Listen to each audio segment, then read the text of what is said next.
And as you all aware, the League of Women Voters really encourages informed and active participation for our citizens in government. And one of the ways that we increase their understanding of local policy and interactions with government is through candidate forums. The candidate forum allows an exchange of information between the candidates and citizens.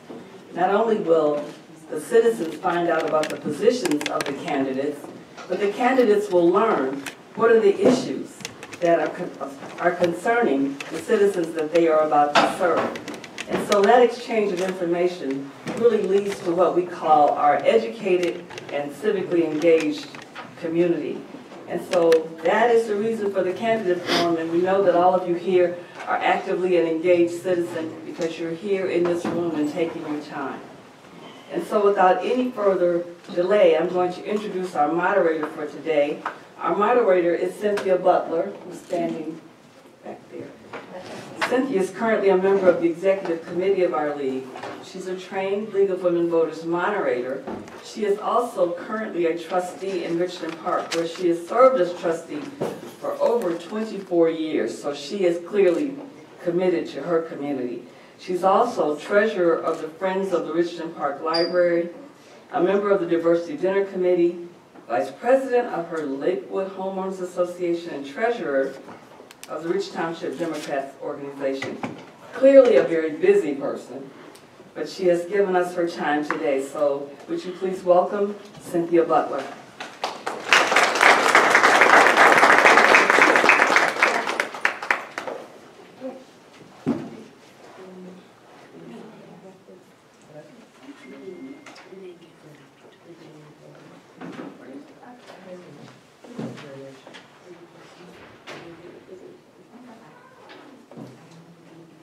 Welcome, everybody. Thank you for giving up your Sunday afternoon to come and spend some time with us, and thank you to all of these wonderful candidates that you'll be hearing from today.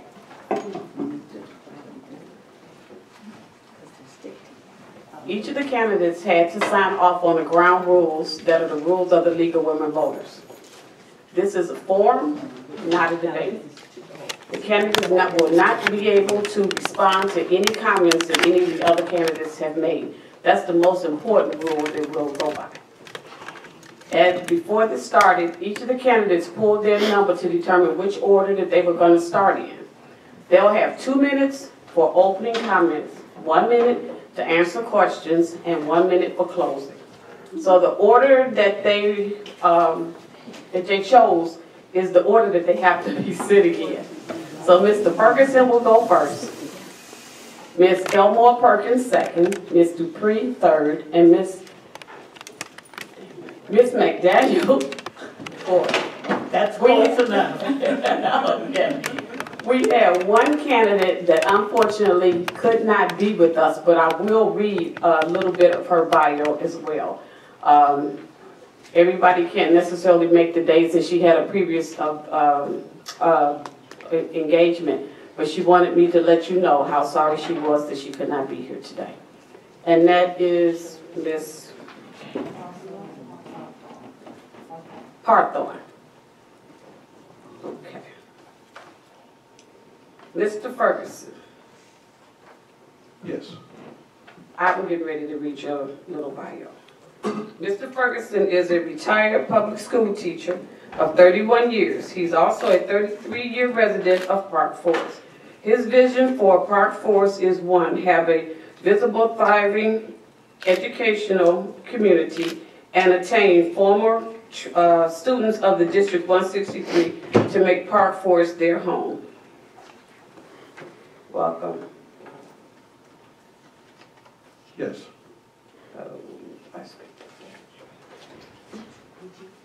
So you want me to continue? No. I'm going to go and read each person. Okay. Ms. Elmore Perkins, and I will be calling them with the formal name, Mr. and Miss. Ms. Elmore Perkins is a parent of a gifted child whose needs could not be met by School District 163 when she was looking to be enrolled as a second grader. She worked with the University of Illinois Extension in a collaboration with the Village of Park Forest and School District 163 as the director of a latchkey before and after school program. She has also been employed by School District 163 as a resource paraprofessional and as a certified teacher. Kim is a candidate seeking to create international changes based in part on the past while evaluating the present to enhance learning in our future. Ms.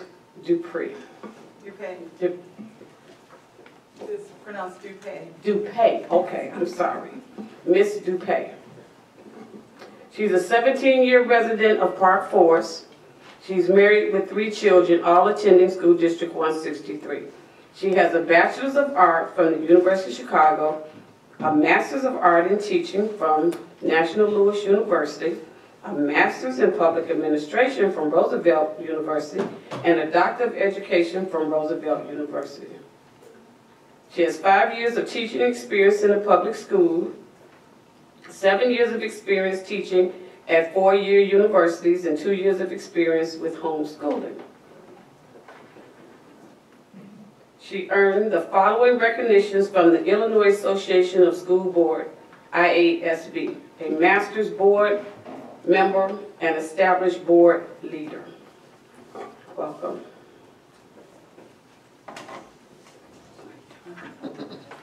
Ms. McDaniel.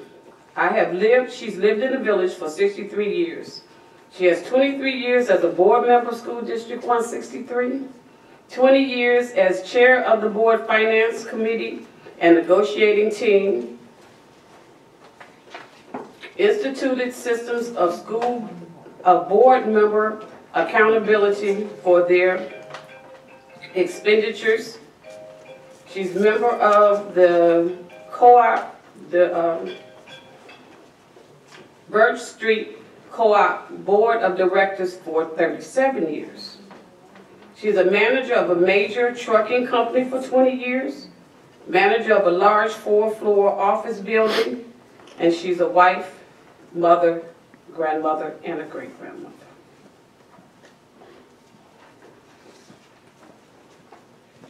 Ms. Hawthorne, she's a proud alumni of School District 163. She graduated from Ritchie's High School and she attended Northern Illinois University. She was elected to the Park Forest Chicago High School District 163 Board in 2015. She's currently the executive board, she's on the executive board as the secretary for the past 4 years. She's a mother of 5. She's a mother of 5, well in the county. She's a homeowner, which is why the success and the continued improvement of our schools are very important and personal to her. Can we give all of our candidates a round of applause for being here today?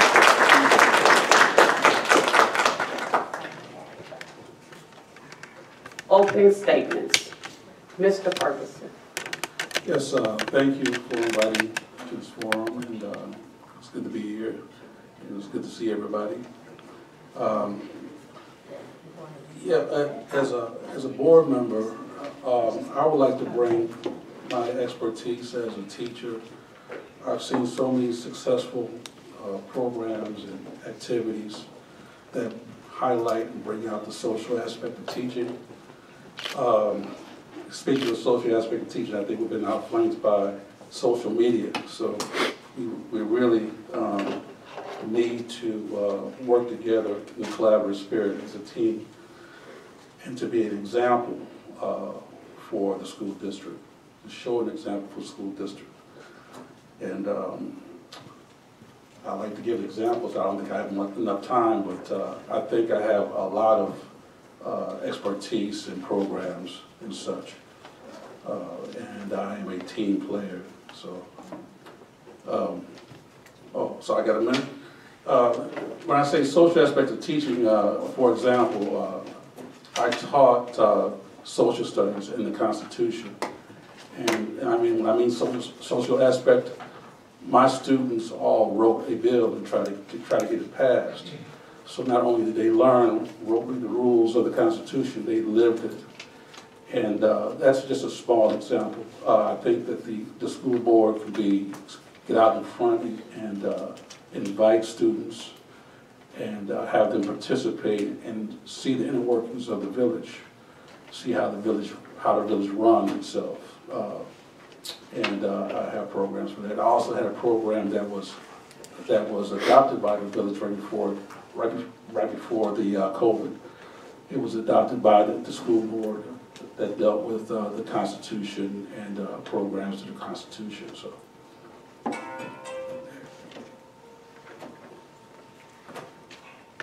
Thank you. Ms. Elmore Perkins.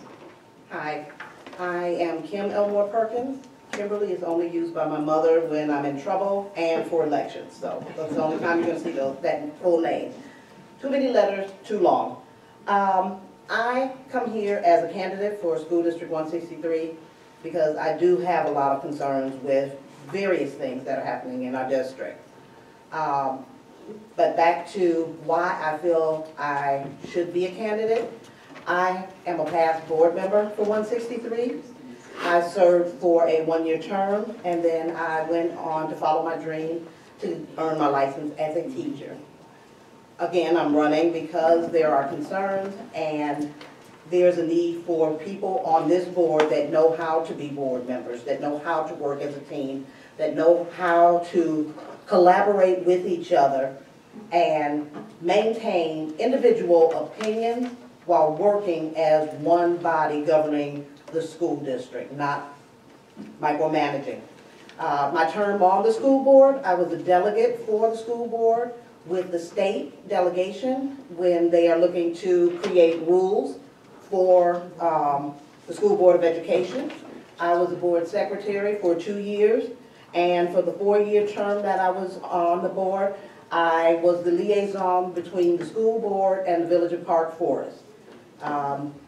I earned a title of master board member when I served, and that at the time was the highest status that you could have, and that had to do with training and being knowledgeable about the duties of a board member. I bring all of that to the board and hope that you will consider me, and I have a lot more to say.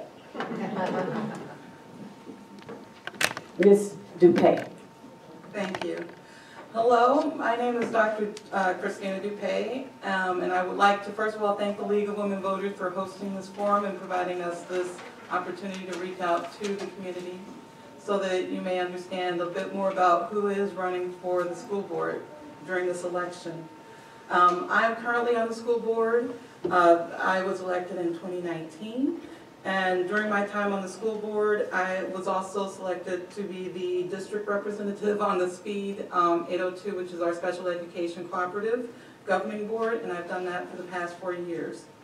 During my time on the school board, I have chosen to be the voice of the public and speak up for those who felt that they had no voice. I do not hesitate to question the status quo on the board and in the district and demand that the board do better as a whole. I understand the financial aspect of running a school district and how the financial choices that the board makes impacts, whether negatively or positively, how it impacts the taxpayers, students, employees, and our ability to provide a stellar education. I value and respect the educators who are on the front lines teaching, guiding, and caring for our students, but I also see problems within our schools that negatively impact our ability to educate the students and retain quality teachers and staff. I want to provide the best education that we can for our students. I'm not running to suit my own agenda, to have a title, to feel important, or for recognition. I am running simply because I believe that I possess the qualities, knowledge, and expertise that can be used to help better the schools in our community. And I firmly believe that by working together as a board through teamwork that is focused on educating our community students in tandem with the superintendent, we can find good solutions to the issues that currently plague our district and create a better future for School District 163. Thank you. Ms. Excuse me, Ms. McDaniel. Thank you. And thank the League of Women Voters for this opportunity, for you to meet the candidates and for us to meet you. I have lived in this village for 63 years and have been involved with the village as well as the school district. I have served as a PTO member, PTO president, and a school volunteer as a parent, grandparent, and a great-grandparent. My husband taught in the district for over 30 years before his passing, and I was then asked if I would run for the board. I thought the person was crazy for asking me, but I ran and was elected and served 26 years on the board. My leadership role on the board was as the chair for the finance committee. And I have to say the reason that I am running now again is because of the changes that I feel need to be made to this district to ensure a good education for our children. Thank you. Thank you.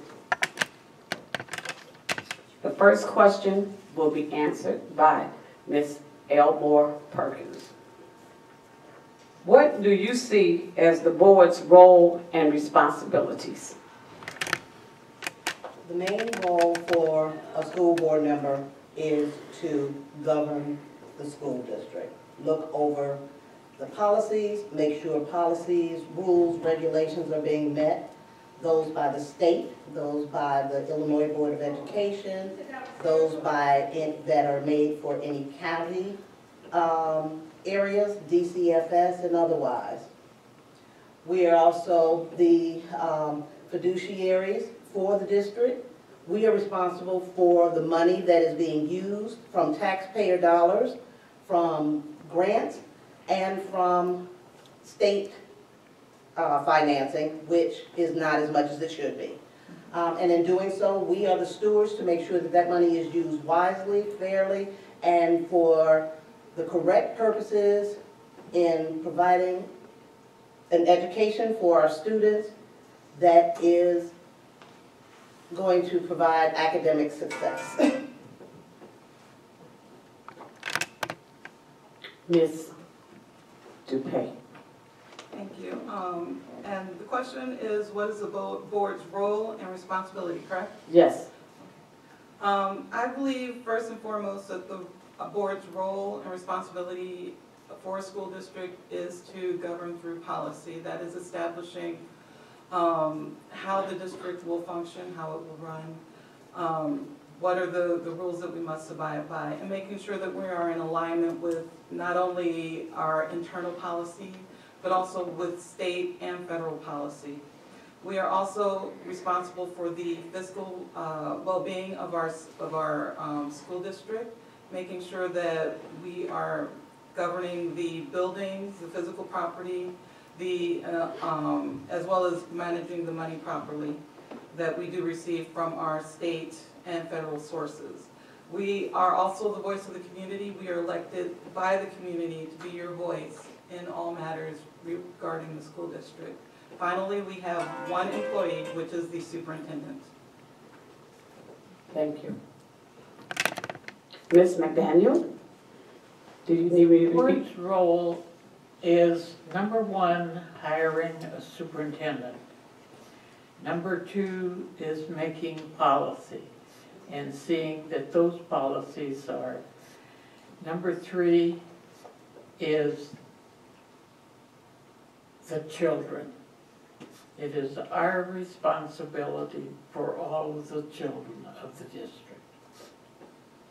Thank you. Mr. Ferguson. Yes, along with making sure that policy is being followed, I believe that a responsibility of the board is to make sure that you have transparency and make sure that you're following the rules properly. And to also to make sure that the teachers are treated with respect. Thank you. The next question will be answered first by Ms. Dupay. What skills and strengths do you bring to District 162 board? 163 boards. 162 is in my area, I'm sorry. Skills and strengths. I think one of my number one strengths is my willingness to be a voice for the community. If there are community concerns, I will bring them to the board, especially when community members are unable to attend our board meetings, or they feel that they do not have a voice in our board meetings. Also, my educational background, I have a master's in public administration as well as educational administration. So I have a great understanding of how administration works, as well as how the finances work. In fact, I was on the, up until my schedule got too complicated, I was on the finance committee with Ms. McDaniel. And reading the budgets, making sure that the money was being spent properly, following the rules that we had to regarding the fiscal matters is right in my wheelhouse. I am literally like one test away from being able to be a chief school business official. Ms. McDaniel, What do I bring to the board? what skills and strengths do you bring to District 163 Through 163. Well, as I said before, my leadership role as a finance chair to make sure that the budget was balanced every year. That was one of my duties. To ensure equality for all and to improve student performance, to continue building programs like in the STEM and the arts. Provide, one of the main things is rebuilding a positive culture and an orderly school climate, which is very necessary right now. Thank you. Mr. Ferguson, Repeat the question again. what skills and strengths do you bring to District 163's board? Well, I believe that one of the things that I've done through my teaching career was advocate for the students and to put them in situations where they best can experience growth. Also to advocate for fellow educators, the teachers, because if teachers are not feeling comfortable teaching in our school district, we have a problem. Teachers need to be made to feel welcome and need to feel that they're teaching in a system that will support them. I believe that I can be at the center, and probably will be at the center, but not the center in a negative light, but at the center in a positive light, to try to reason with my fellow colleagues if something that I see that is not positive for the kids. Thank you. Ms. Elmore Perkins, What I feel I bring to 163 is a sense of community. I have volunteered here in Park Forest since 1997. I also bring a level of honesty and protocol in how to work and move forward in a productive manner. I've also been a mediator with the village since 98 or 99 with the village's mediation task force. And I learned mediation skills through that and through being the president of my condominium association. I've also learned from the condo association how to work with contracts, how to look at them and discern them. I'm a lifelong learner, so I will continue learning and building my skills that are needed as times change to improve what is needed for the district. I am also a teacher, so I have a background in education for early childhood, and I worked as an active member of our local union, so I do understand the needs of the teachers. Thank you. Sorry. The next question will first be answered by Ms. McDaniel. If you are elected, what is your first order of business? My first order of business, I think, would be to bring back and retaining highly qualified teachers. We have lost over 30 teachers in the last 2 years. These were our senior highly qualified teachers. And we are short of teachers now and are using as substitutes some of the retired teachers. But we need to bring back highly qualified teachers.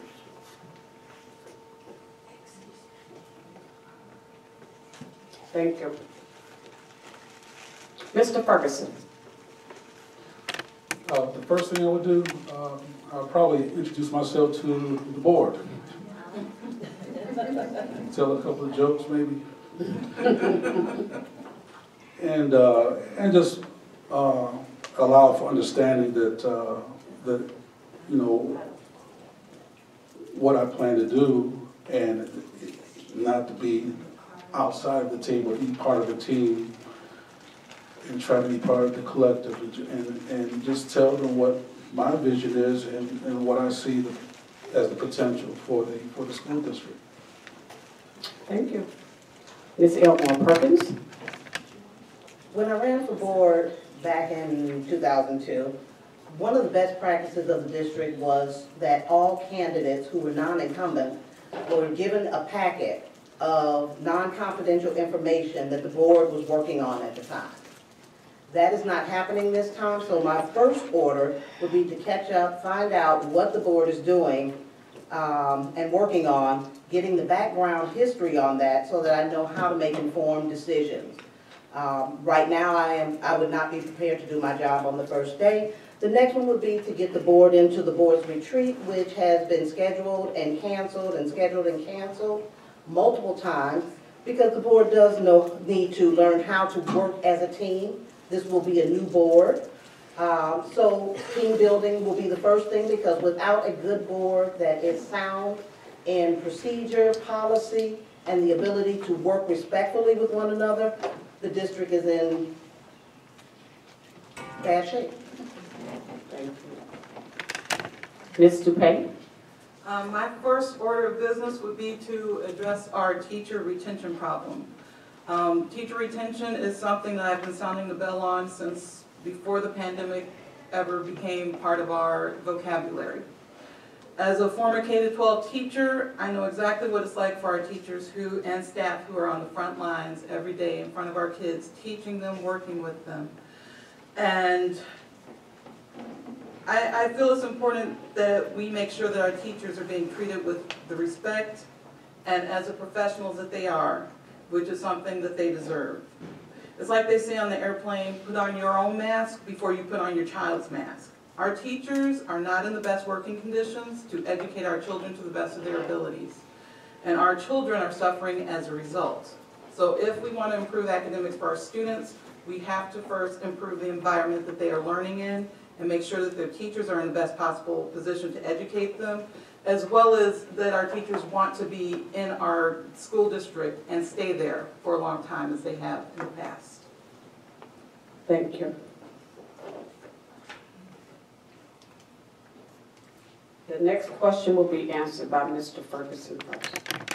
What efforts will you contribute towards developing a greater, more involved PTO?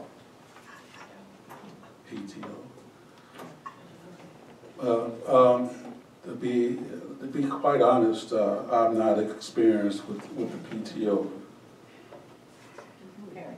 Parent teachers. Parent teachers conference. I'm sorry. I probably should have broke that down. But okay. yeah, the parent teachers conference organization. Parent teachers organization. Okay, I thought it was something financial, I'm sorry. No, no.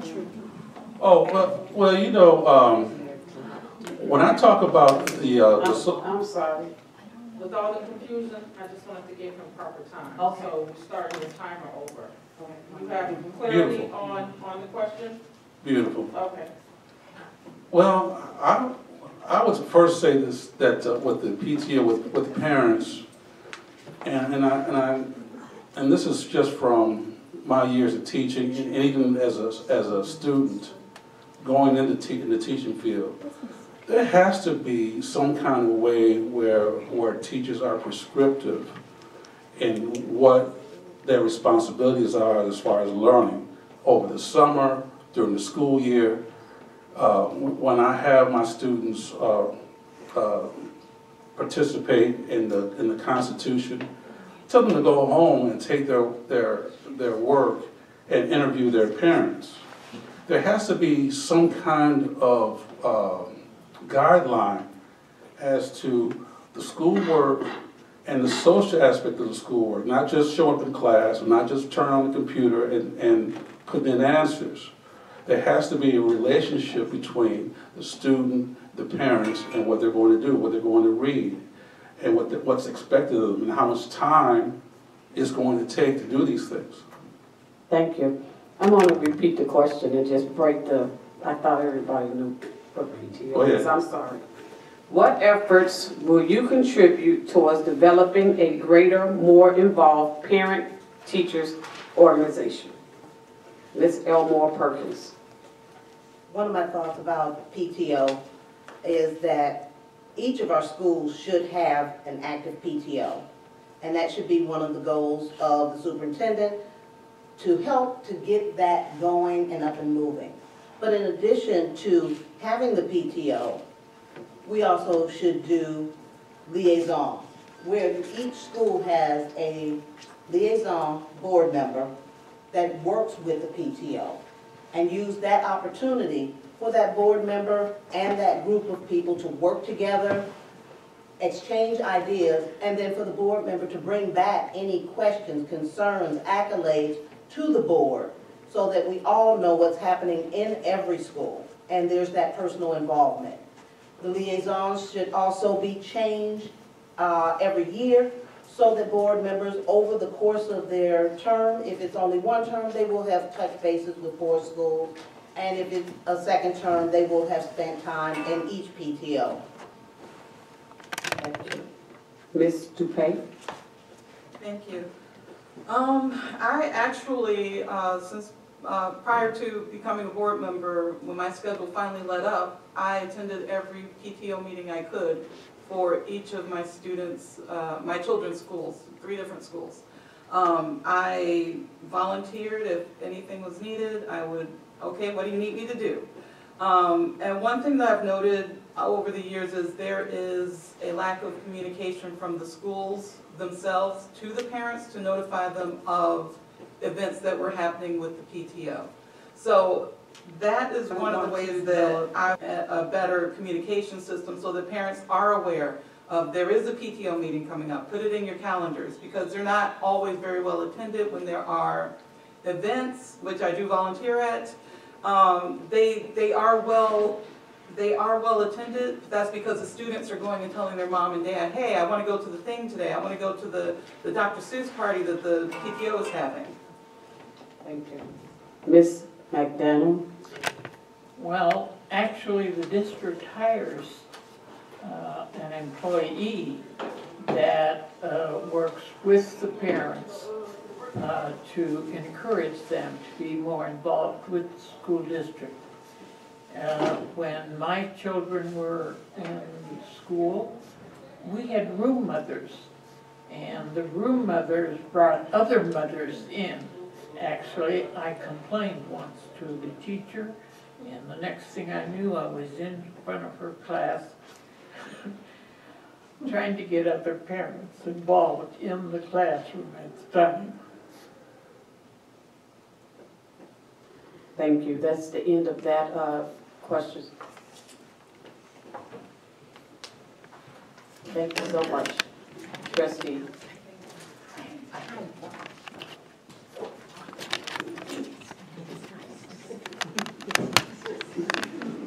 The next question will first be answered by Ms. Elmore Perkins.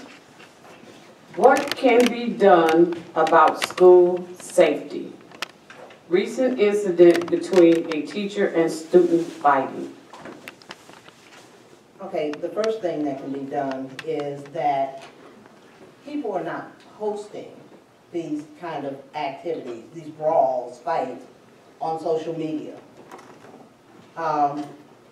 The students should not really even have their phones and be using their phones during school hours. So that would stop a lot of that if that policy and rule were enforced in school. There wouldn't be any taping. But then the school should also talk with parents who post those type of things. The other thing I feel is that going back to basics where teachers are actually teaching the students, not teaching the students through technology. That person-to-person teaching where the teacher is actually focusing on the student is focusing on the teacher, will bring back some socialization skills that we lost during the pandemic. Technology is important, but in early learning, that is not the best way for children to develop, and I think it needs to be reduced. Thank you. Ms. Dupay? School safety is something that has been a concern of mine since before I ever decided to even run for the school board.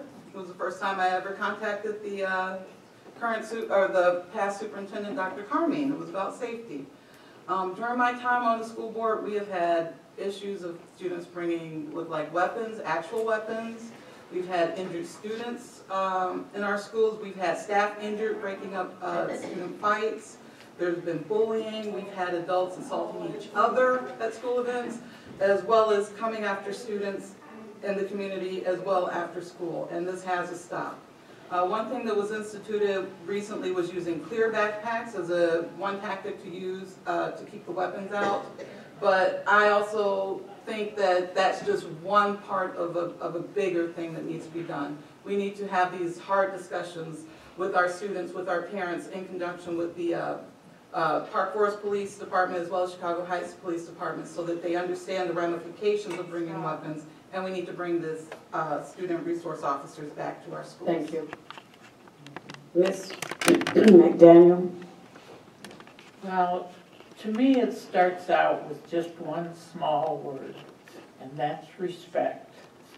And we have to teach our children more respect at home in order for them to show respect in the classroom.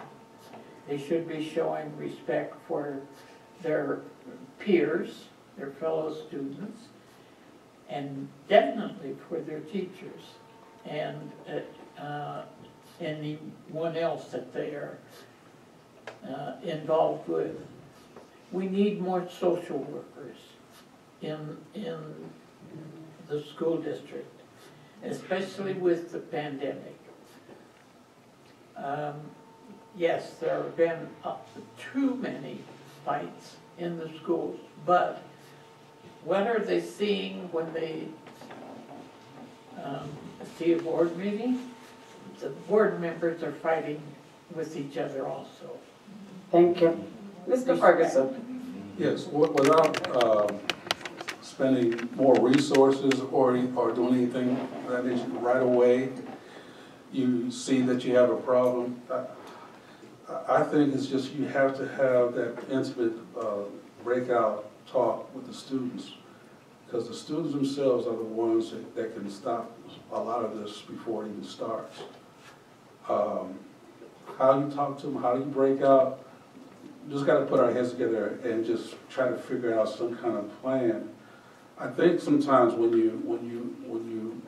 an incident happens and then there's a reaction and some kind of policy comes down, it kind of becomes, the students kind of see that as being kind of distancing from the teachers, the administration teachers, from themselves. I think a lot will go a long way if we just sat them down and say, hey, if something is brewing, you know, here's a person you can talk to. Thank you. Thank you. The next question, the first candidate that will answer will be Ms. Dupay. E-News recently read an article about the excessive spending among the board members. What do you think can be done to prevent misuse of taxpayer money? Now, I'm not sure what E-News is. Do you guys know what I'm from Richmond Park, and E-News don't come, look, you have to start coming to Richmond Park. But because we had the problem with PTO, I want to be sure everybody knows what E-News is. Thank you for being here, E-News. And you do have to come to Richmond Park sometime. Let me get a drink of water.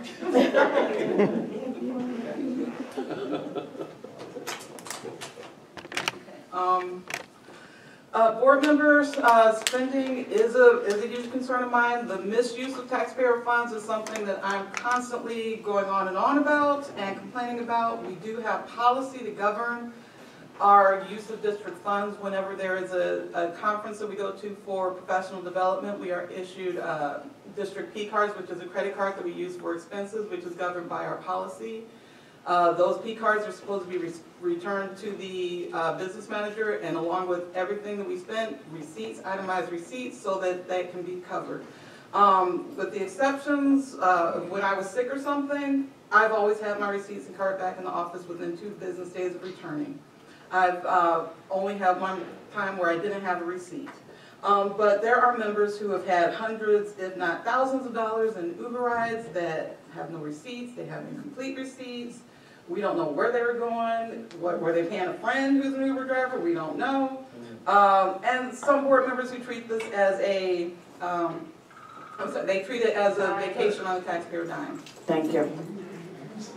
Ms. McDaniel. Well, you've hit the nail on the head there, right? Because we have had misuse of the credit card for several years now. And I mean misuse. That was my job as finance chair, to try and collect taxpayers' money that has been misused by board members. I'm not saying all board members, I'm just saying board members. And it's a difficult job, believe me, because you have to have, the board governs themselves. And it is their job to see to it that the taxpayers' money is collected back. Thank you. Thank you. Mr. Ferguson? Well, the board members have an oath of office. There's rules, policies, laws. And I think this is just a point where people need to be accountable. And if they're held to account, you wouldn't have this problem. Thank you. Ms. Elmore Perkins. First of all, I'm going to agree with everything that Board Member Dupay had to say. All is accurate. One of the things that needs to happen is that there need to be consequences for misuse of the P card. Those consequences are written in the school district's policy. They are not adhered to. Information is brought to light, and the superintendent and the board president, while being given information, are talking to each other, giggling and laughing as people speak, and nothing ever comes of it. The next thing is that we also need to just strip the use of the P card. There's a limit on it. This is what you spend, this is what you have, this is what you are allotted for this conference. That is it. Once it's over, it's done. Also, the board elected to have $125 per day per diem for each day that they are at a conference. There are different per diem costs in different places, and that should be looked at. Thank you.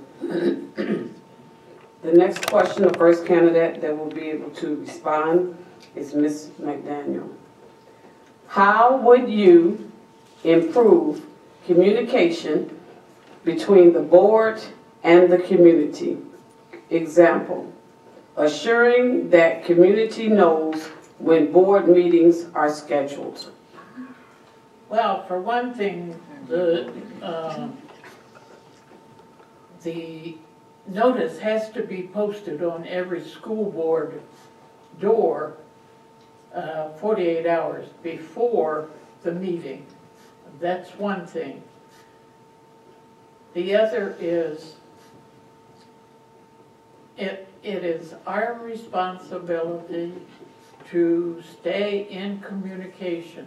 One good way is Zoom.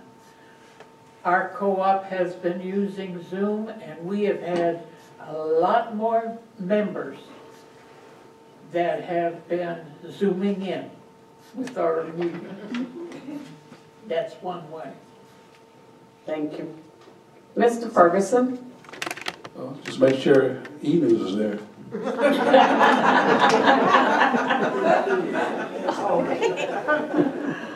But seriously, yeah, make sure e-news is there. And also, there's nothing wrong with recording the board meeting and having it there in archives for people to review. I mean, what can legally be shown? I don't see a problem with that at all. Thank you. Ms. Elmore Perkins, how would you improve communications between the board and the community? Both of my top ideas were taken by Ms. McDaniel and Mr. Ferguson, using Zoom or some other kind of media to broadcast the meetings, as well as recording the meetings and having them posted on YouTube. These are public sessions, and there's nothing wrong with that. As a community member and as a prior employee, once we left remote learning and went back to in-person learning, in-person meetings, I asked the board 3 different times about resuming the use of Zoom, because we had over 200 to 300 people at meetings that were able to attend because parents did not have to leave their children to try to come and see what was going on. I was told that we couldn't do that because the governor had us to go back to in-person meetings. That was the reasoning behind not using it. Thank you.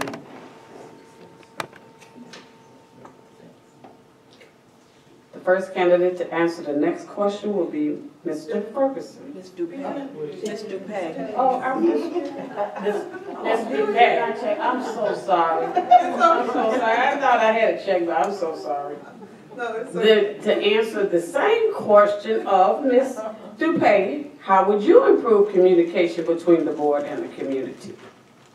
Well, one way I would do that would be to send out newsletters through the mail. I get newsletters from Southland Charter, I get it from Rich 227, and when I get those in the mail, I sit down and I read them.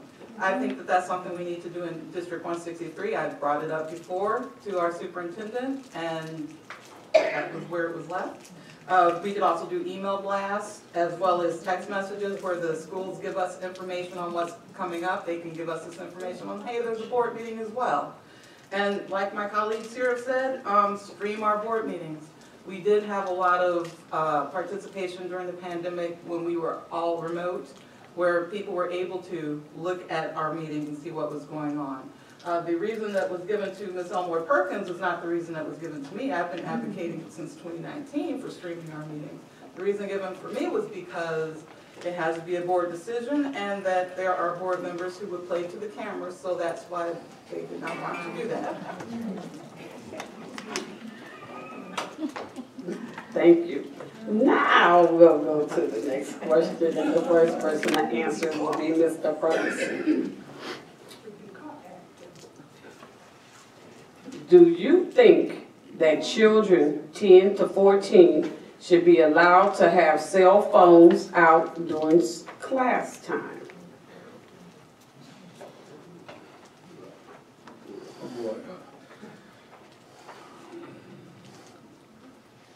That's hard to answer. I don't, my preference is no, unless the cell phone, and I did try the experiment of using cell phones in the classroom as a reference device, and that did not go over very well at all. It was a disaster. But even having said that, I'm open to students having the device in the classroom. I think the technology just hasn't caught up to what we're doing in the classroom. And unless they have some kind of overriding program within the school, right now I would just say no. Thank you. Ms. Elmore Perkins? My thought is that there is no need for a child to have a cell phone out in the classroom. These children now, because of the pandemic, they have Chromebooks and they have iPads and/or iPads to use for their education. So they have technology there in front of them for their use if needed. A phone is not. The phones are one of the reasons that this brawl was broadcast on social media. State law states that children are not to have cell phones in the school. We get a lot of pushback from parents. My child has to have a phone. I might need to get in touch with them. All of us here, I can see, are of an age where there weren't cell phones when we were young, and our parents did just fine getting in contact with us if they needed by calling the secretary, having a meeting, put that sent down to that child's room. So my thought on this is absolutely not. Thank you. Ms. Dupay? Well, I actually have children in that age range who do have cell phones. And they do not have their cell phones out during class time. In fact, my oldest has been taking a cell phone to school with her since she was in the 4th grade. She's an 8th grader now. And that cell phone has never been an issue. She knows exactly what to do, how to be responsible with that cell phone. And that started in the home because we told them exactly how you are supposed to use your cell phone. And that's something that we have to make sure parents are aware of. If you need your child to bring a cell phone to school, it should only be there for emergencies. If they need to contact me, I'm getting a call from a district number because they're using a teacher's or the front office to call home. So it starts in the home, responsible cell phone use. And if there was responsible cell phone use, we wouldn't have videos of students going worldwide or world, whatever it is, you know, so that everybody can see the brawl. And it actually wasn't a brawl, it was just a simple fight with a lot of people during passing period of parenting. Thank you. Ms. McDaniel? Well, absolutely not. They came to learn, not to learn what was happening on social media, but to learn what was happening at the front of the room, not at the back of the room. Thank you. I think we got answers on that one. The next candidate to answer the first question will be Ms. Elmore Perkins. How would you describe an appropriate working relationship between the school board and the school district superintendent? How would I describe? How would you describe an appropriate working relationship between the school board and the school district superintendent? So how should the board and the superintendent interact with each other and work? The first thing is that the superintendent and the board should, as the popular term is now, stay in their lane. Know their role, do their job, and let the other person do theirs. The superintendent is there to advise the board, but the superintendent is not there to run meetings, committee meetings, and lead up board meetings with whatever her agenda or suggestions are. The board needs to not delegate their decisions to the superintendent. And that's pretty much the basics of it. They should respect each other and respect the duties that each has and work in collaboration. Thank you. Ms. Dupay? First of all, that working relationship has to be built on trust and respect. You have to trust that your superintendent is bringing to you all the information that you need to make an informed decision. And you have to make sure that there's respect not only for the superintendent from the board members, but from the superintendent to the board members as well. And no favoritism. That's something that I've encountered during my time on the board, where certain board members are treated completely differently than other board members, depending on what they support that is being brought to them from the superintendent. Collaboration is necessary because together we are running the school district. We approve the programs that are going to happen. The superintendent makes sure that those programs are implemented properly and are successful, and we evaluate whether or not that has been done. Thank you.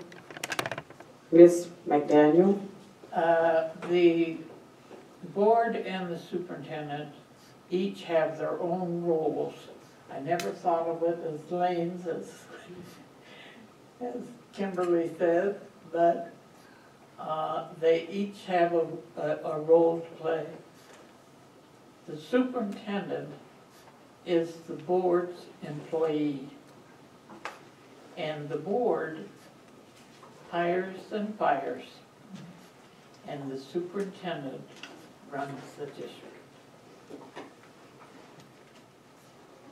Mr. Ferguson? Yeah, the agenda and what's the task needs to be done by the board, they have to make sure that they're using the resources of the district in a way that they can address what's on the agenda. That's very, very important. You can't have a board that's going to be in the dark or just not have all the tools to deal with the work that they have to do. Kind of like in addition to what has been said already. Thank you. The first candidate to answer the next question will be Ms. Dupay. And we will just have one more question after that because the time is now 2 o'clock, 3 o'clock, 3 o'clock, 3 o'clock. And then we'll do closing comments.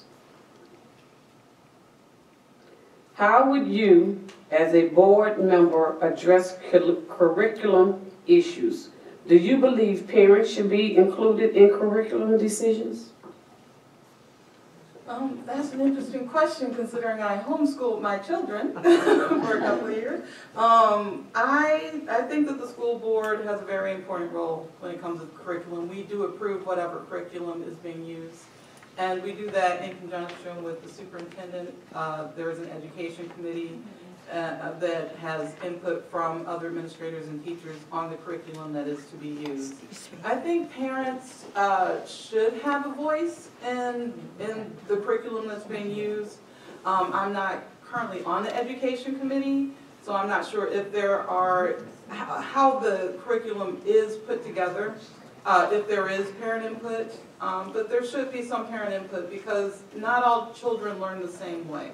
And I'm saying this not as a person who taught my own children, and I know which methods work best for them, which is the old school methods. That's how they learn best, not necessarily the new school methods. So I do think that parents should have some input on the curriculum that is being used. Oh, I'm sorry. I don't really believe that the parents, unless they're professionals in education, should have an effect on the curriculum. The board relies on the superintendent's expertise and the curriculum director to put together a good curriculum and a high-valued curriculum for the students. They know the students better than all of the parents. Thank you. Mr. Ferguson. With the curriculum, I think there's opportunity to be kind of unique in that we should always think about including parents in our community and to be involved. I know that we have standards, state standards and such, but I think some of the most memorable things that students do are when involved with their parents. And I think if you want, if you really want to, we can really make ourselves distinguished in that area. It just takes some ideas, and listen to the teachers what they think. But I think too much is stressed on these tests, which is okay. But I think what students really remember is the experiences that they have socially. You know, I don't know if I cut it out really well. Thank you. Ms. Elmore Perkins. First of all, parents should be involved in every aspect of school. Now, with having parents working with the curriculum, there could be a committee of parents, and there should be a committee of parents. And it's not a committee of parents who just want to become involved. That probably should be a select committee, as Ms. McDaniel said, that has experience working with, using, and understanding curriculum. Also, parents should also be given a survey. We do test piloting for different curriculums with the classroom. We also need to kind of do a survey with families to see how they feel about it, because who's going to have to continue the education of that curriculum when homework gets to the house? If a parent can't understand it, they can't help the children with that practice in the evening after school time is over. So again, parent involvement is needed. Thank you. The last question, the candidate to start will be Ms. McDaniel. According to Illinois report, 21% of the 8th grade students are passing algebra at Michelle Obama School. What ideas do you have to improve the students' rating? Me? No. Ms. McDaniel? What idea do I have to improve? Improve the ratings. Let's just make it more general. Based on the ratings that are there from the Illinois report card, what ideas do you have to improve the kids' scores and the ratings? Bringing back and retaining highly qualified teachers, number one. That would help to improve student performance. Provide after-school programs, which also helps with the homework. And rebuilding a positive culture and orderly school climate. Thank you. Thank you. Mr. Ferguson? Yeah, your information is interesting in that you gave a number, but you didn't give me a trend. Is the trend going down? I can't, I'm just reading the question that's from the audience. Okay. And I think it basically has to do with, even during COVID, they were talking about kids' ratings and they weren't learning and we got lowest test scores and all those kind of things. Okay. So in general, what can we do to improve that? But they're saying that the Illinois report was 21% for algebra for the 8th graders. Well, I mean, whatever percentage it is, we can always do better. I think we can always talk about improving scores. And I think if you want to improve the scores at a certain age, is look at the grades that lead to that point. If you're talking about 8th grade, what's going on 7th grade, 6th grade, so on and so forth. And maybe the adjustments need to be made there. I know from the time that I went to school, the opportunity to go to summer school is both missing and costly. And if we can do something about summer programs, I think that would help. Thank you. Ms. Elmore Perkins? As far as I know, in my experience with algebra per se, that is a high school level course. There are pre-algebra in elementary school, so having 21% of our 8th graders meeting or exceeding, excelling in algebra is a good thing. We can always do better. There's never a point where I would say, oh, 21%, we don't have to worry about it. Yes, if we can get 22, 25, that's great. But one of the things the district can do overall, not just in algebra, is to stop the culture of trying and piloting every new curriculum idea that comes out every 2 years. Our teachers don't get enough time to work with a curriculum before they're piloting another one and changing.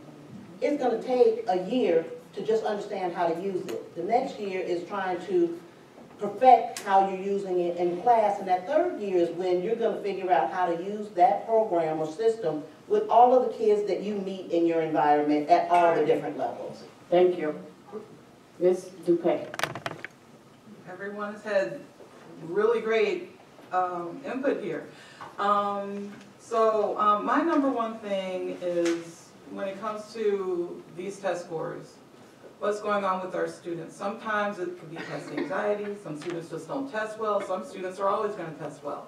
So that's also a component of it. It's not just one thing of there's just one fix-it-all for this issue. One thing that we could do to help with this is to institute homework labs for the students as well as for parents, sometimes because that's with the work and they have no clue how to even help their children.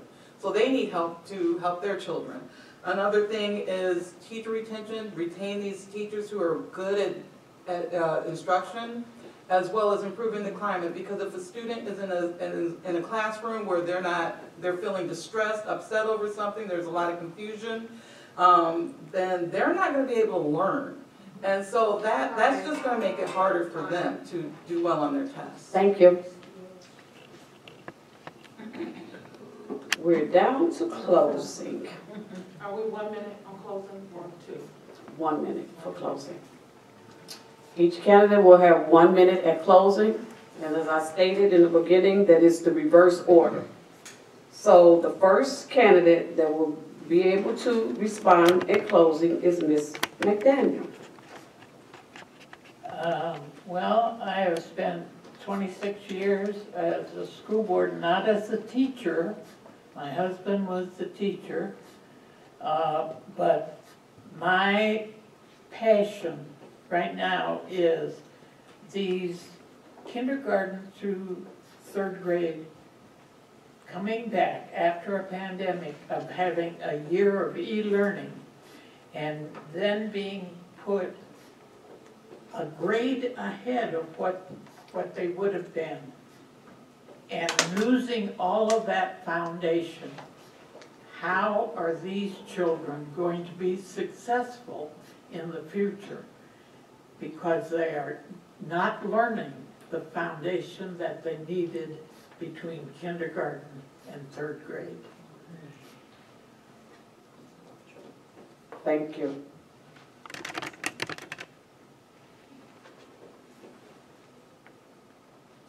Ms. Dupay? Since being elected in 2019, I've put in the work to improve myself, to become a more effective board member, and that is evidenced by being designated as a master board member within 3 years of becoming a board member, and now I'm an established board member as designated by the Illinois School Boards Association. So I am very much dedicated to being the voice for our schools that our community needs. I take my role as that voice very seriously. That's why I'm very serious, I'm no nonsense. It's very rare that you'll ever see me laughing at a board meeting unless somebody says something funny. But the bottom line is the board needs to work together cohesively. So that means that once the new board is seated, we need to have a retreat so that the board can get itself in order and have a plan for the next 2 years. Because in 2 years, there's another election, and the board will change again. But in those 2 years, we have an opportunity to look at all the issues we have and right those issues. Thank you. Ms. Elmore Perkins. Okay, I am Kim Elmore Perkins, and I have a KEP plan. This is a plan to keep educational priorities.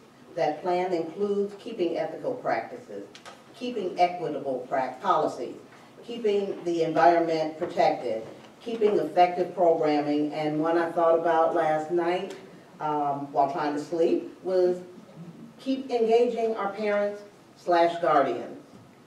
This is not something that is going to be a board fix or a superintendent responsibility.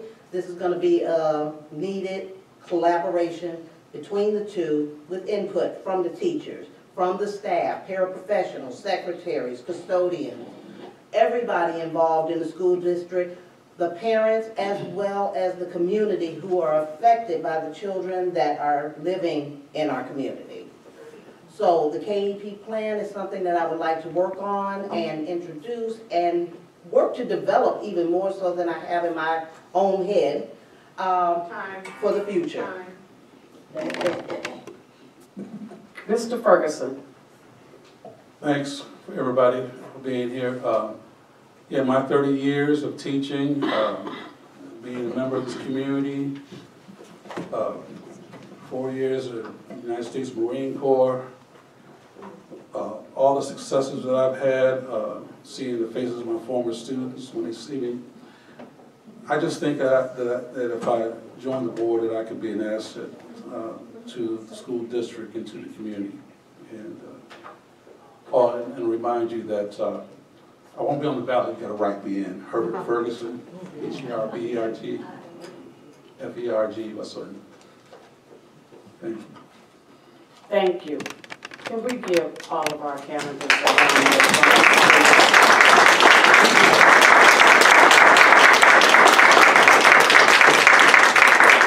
Turn it over to our leader, Diane Hodges, for closing comments.